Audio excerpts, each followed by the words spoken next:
Michigan has about 1 million anglers in our state, spurring about $2.3 billion in commerce each year.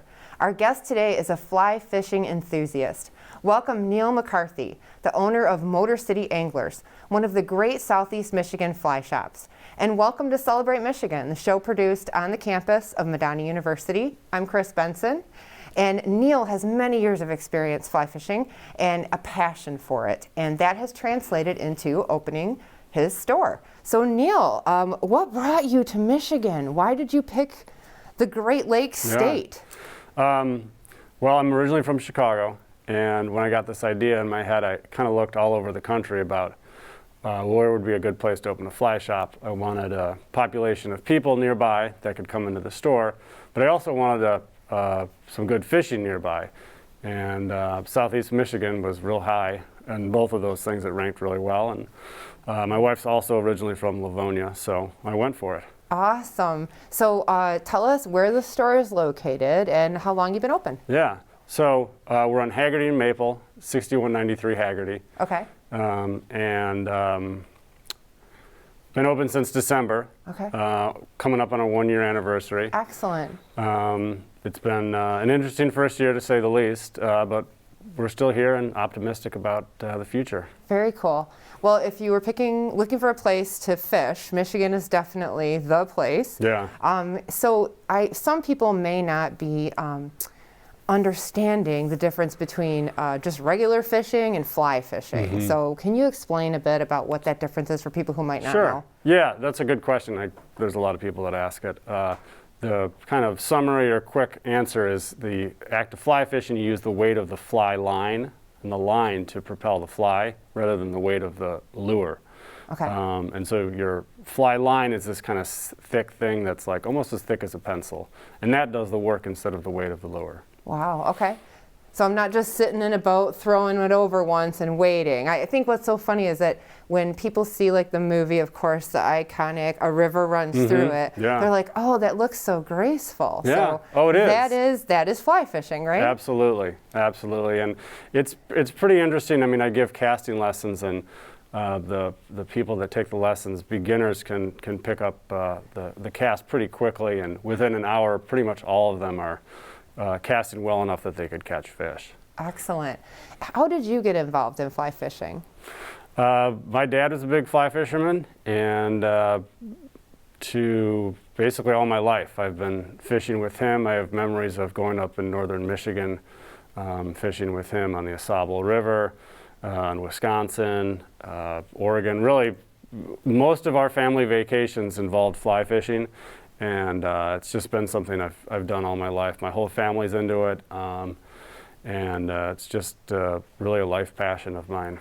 So some folks who might have gone out fishing around, the Michigan area, maybe not fly fishing, they might say, okay, I got to get up, I got to go out in a boat early in the morning, it's cold, and I'm throwing a line in, or maybe I'm trolling, But with fly fishing, what would a half-day fly fishing feel like? Like, can you describe it just so people could understand the difference? So that's what's great about this area is that there's a handful of rivers nearby. I mean, even from the studio right here, 30 minutes away, that are almost world-class fisheries. Mm-hmm. The Huron River, the Flint River, the Shiawassee, those are just 3 off the top of my head. And all of them are excellent fishing for smallmouth bass, and you can drive to any of them. They've got metro parks or county parks of one kind or another. Some of them you can fish out of a boat, some of them you can fish on foot. So the barriers to entry are really low. It's easy to get out there, and if you've got a big boat, then you should go out to Lake St. Clair and fish for muskie or smallmouth out there. The fishing out there is nothing short of world class. So tell me a bit about the gear too. Is it the same that you would use for both of these different, like regular fishing, fly fishing, or bass fishing, fly fishing? Yeah, it's pretty different. I mean, the rods themselves, they're both graphite, but the way they feel, the way they act is going to be very different. A lot of the fly rods that I carry are made in the United States. Some are made overseas. And the ones made in the United States tend to be a little more specialized. The length of the rods is typically longer for fly rods. They usually are about 9 feet, but they can go up to 13 feet. Mm-hmm. And depending on the species that you're fishing for, you pick your rod based on that. And what about, like, what do you wear? Like, you know, when I think of a river runs through it, they just had these cool, you know, like there's the hats, the vests, all these different things. What would you typically wear if you're getting in the water? Yeah, you can wear kind of that old-fashioned look if you want, the wax canvas kind of thing. A lot of it now is more kind of practical apparel, fleece and synthetic insulation, especially in the winter when it's colder out. A rain jacket maybe. In the summer, it's about kind of sun protection.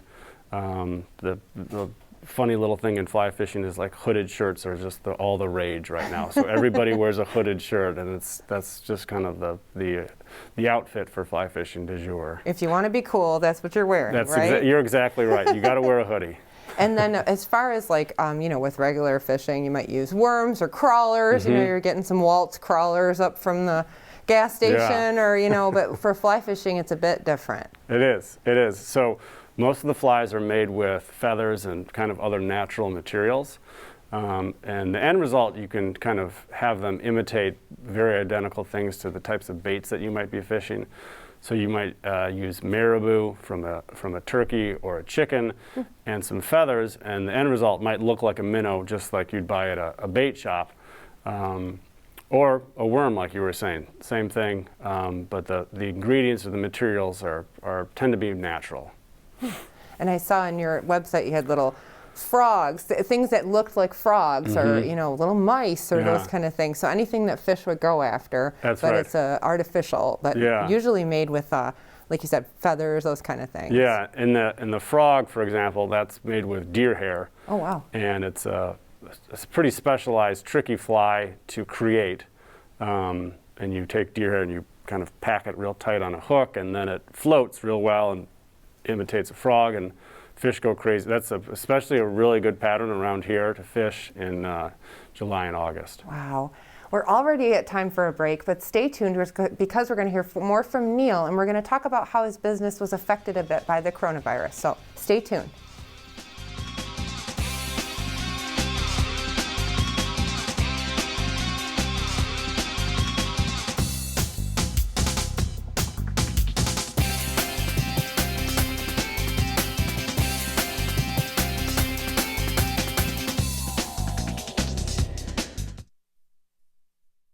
I want to see the world. When you pick up a book, I used to read every night to all the younger kids, and let your imagination break free, you won't believe how much fun it can be. let down your house. Experience a world of adventure, excitement, and endless possibilities. Get tangled up in a good book. Explore new worlds. Read. Visit read.gov today. Ready?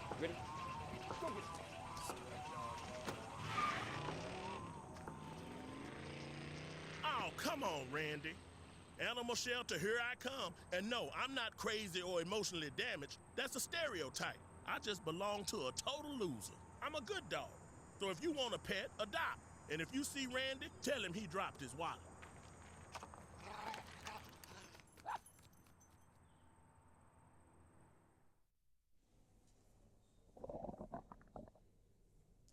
Sounds like you could use some Van Gogurt. It's fortified with arts-rich nutrients to improve your math and reading skills. Catch! Van Gogurt, thanks. So what's the deal with your ear? Always with the ear, huh? Feed your kids the arts. For 10 simple ways to learn how, visit americansforthearts.org.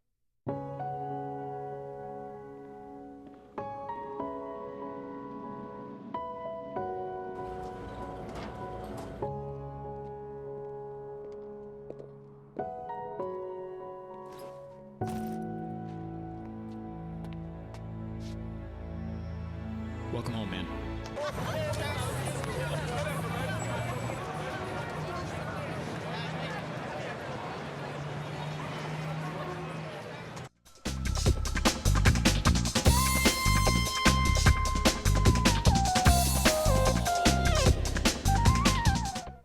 Welcome back to Celebrate Michigan. I'm Chris Benson, and today I'm here with the owner of Motor City Anglers, Niall McCarthy.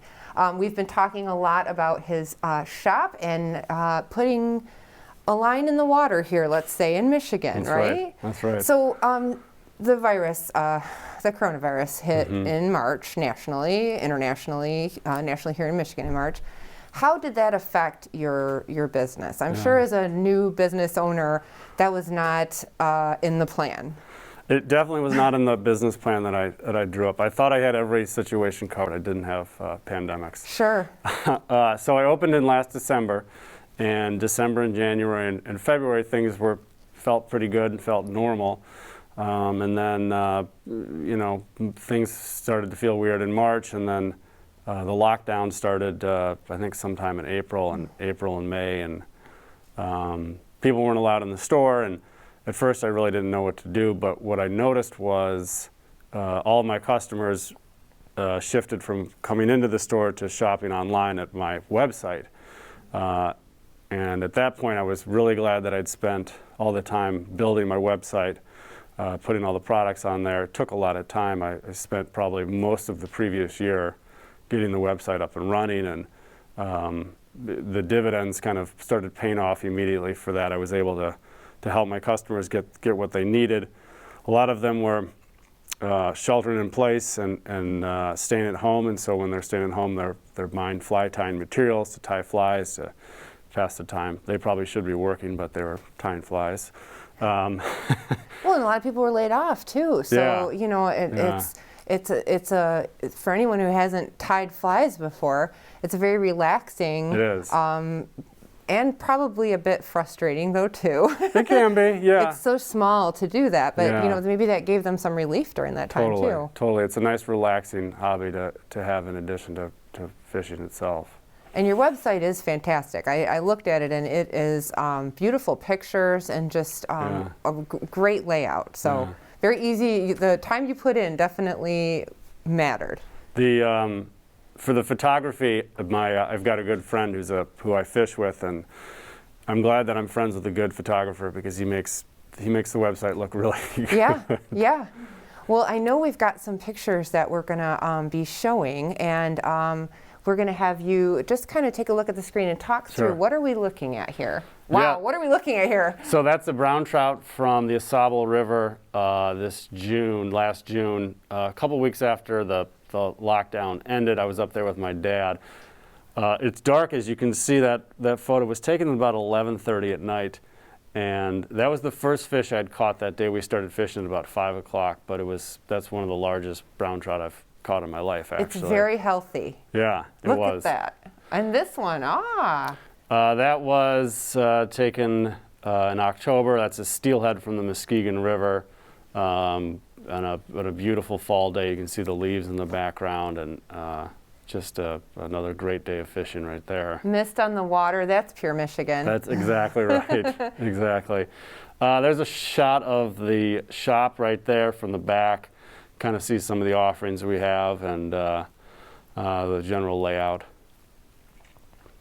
And there's one for the other corner. You got the rods kind of on the right side there, some clothing. And just another layout there as well.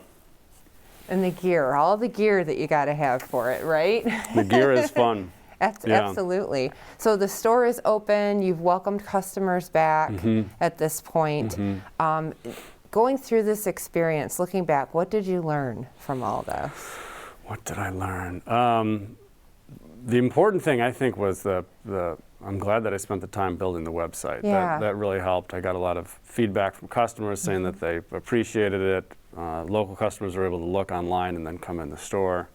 Ultimately, I think most fly anglers like to see things in person. They like to touch it and feel it and all that stuff. But there's still people that do the website thing, and so it's been an important part of the business.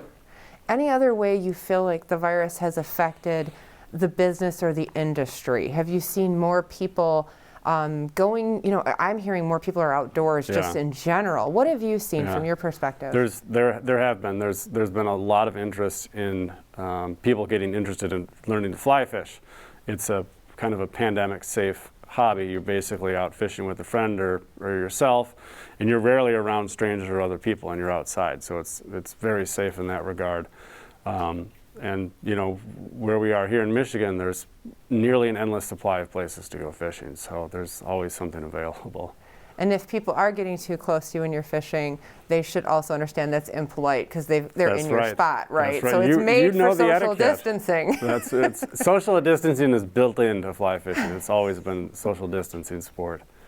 And as you've talked to customers and the new customers that are getting into it, what has their reaction been? Do they feel like they're picking it up fast and they're like hooked, you know, haha. But like, what have you seen? Yeah, people pick it up pretty quickly. I always say it's not easy, but it's definitely not impossible.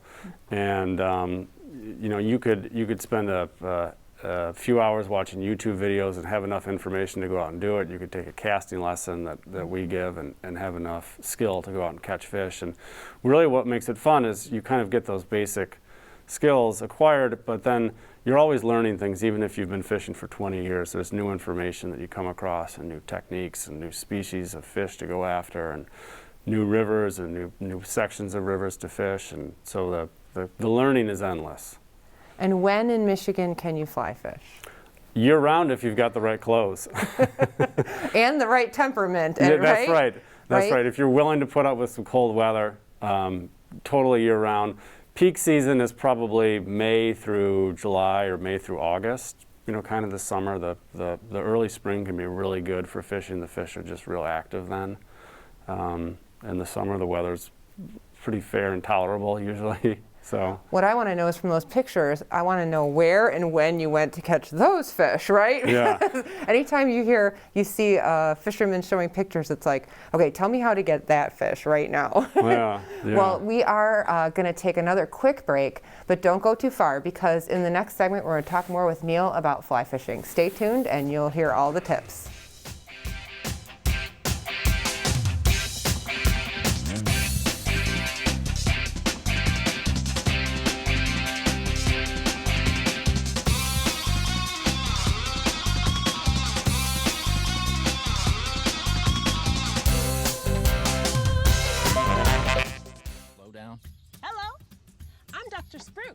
Did you know all those green shapes on maps are parks and forests? It's true. Visit discovertheforest.org and plan to visit a park or forest near you, instead of just wondering what it would have been like. While the word forest might make you think of distant lands from far, far away, please note parks and forests are closer than you think, which means things like beautiful scenery, fresh air, and family time are also closer than you think.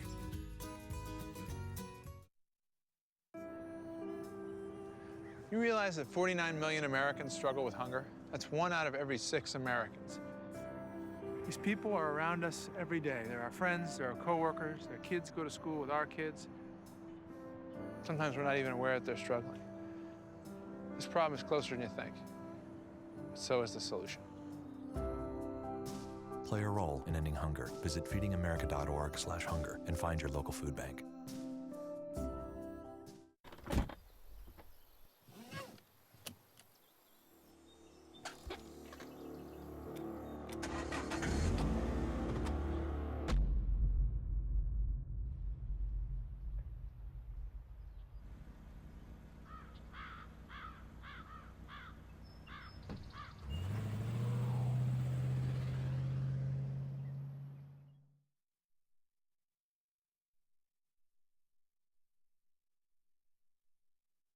What to expect when you're expecting. Like here? A teenager. Today, I'm going to show you how to teen-proof your home. First step, hide the car keys. Preferably somewhere they would never look. Challenges will come up. Be ready for them. Hi, honey.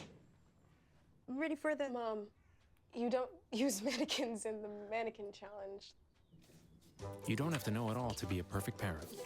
Thousands of teens in foster care will love you just the same.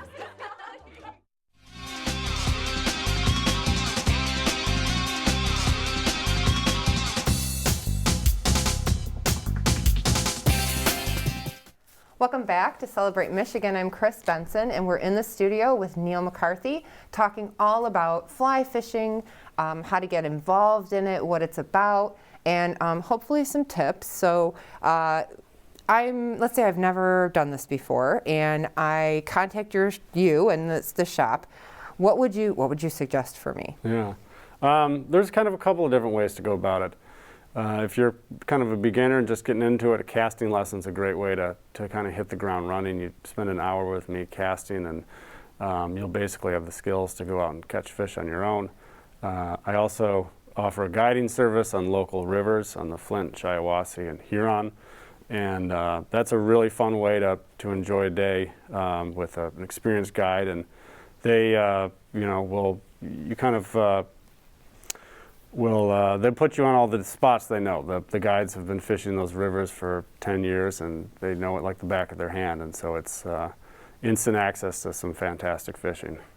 So it sounds like the difference between me trying to do it myself is I would go to cast and catch the tree and then get unhooked from the tree and catch the log, and may not catch anything for hours, but if I contact you, you may give me some pointers, and then I might also catch some fish. That's exactly right. That's what we do is, we want to get you good enough to catch fish and have fun and make it a lifetime sport.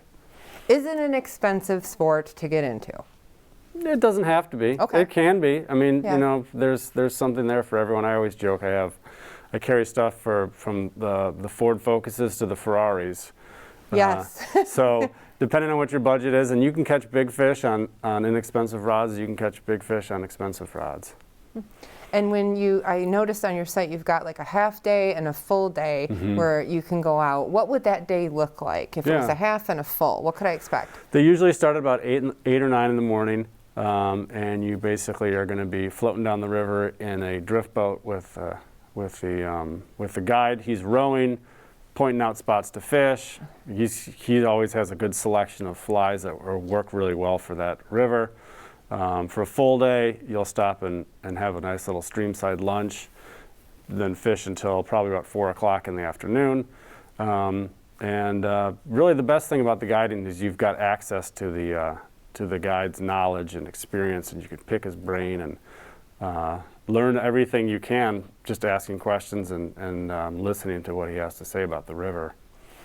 And it sounds like they have like intimate knowledge of like what you mentioned, like what's biting at that time, or like what kind of fly to use, because for the inexperienced person who's just getting in, they may not realize like there's different bugs that hatch at different times, and you want to have a simulation of that bug, because the fish are like, bring it on, right? That's right. The conditions on the rivers are always changing seasonally, and based on how much water is in the river, precipitation, water temperatures, and just kind of the cycle that the fish go through in a year.